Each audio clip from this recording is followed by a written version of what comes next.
UDF സർക്കാർ കേരളത്തിലെ ജനങ്ങളെ വാഗ്ദാനങ്ങൾ നൽകി വഞ്ചിച്ചുവെന്ന് ബി.ജെ.പി സംസ്ഥാന അധ്യക്ഷൻ രാജീവ് ചന്ദ്രശേഖർ. 5 ഗ്യാരണ്ടികൾ പറഞ്ഞ് അധികാരത്തിലേറിയ സർക്കാർ ഒരെണ്ണം മാത്രമാണ് നടപ്പിലാക്കിയത്. വാക്കുപാലിക്കാൻ തയ്യാറാക്കാത്ത സർക്കാരിന്റെ പ്രോഗ്രസ് കാർഡ് പരിശോധിക്കണം. വർഗീയ ശക്തികൾക്ക് മുന്നിൽ കീഴടങ്ങിയ യു.ഡി.എഫ് സർക്കാർ ലീഗിന്റെയും ജമാഅത്തെ ഇസ്ലാമിയുടെയും അജണ്ടയാണ് നടപ്പിലാക്കുന്നത് എന്നും അദ്ദേഹം പറഞ്ഞു.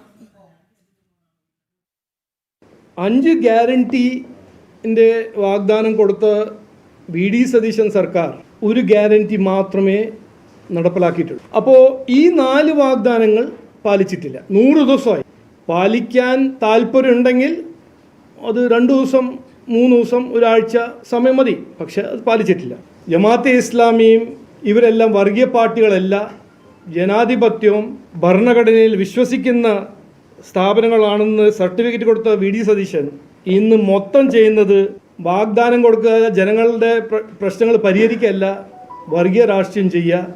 മുസ്ലിം ലീഗും ജമാഅത്തെ ഇസ്ലാമിയും തീരുമാനിക്കുന്ന കാര്യങ്ങൾ ബ്ലൈൻഡ്ലി ചെയ്യുക. അത് നിയമലംഘനയാണെങ്കിലും അദ്ദേഹം ചെയ്യുന്നു.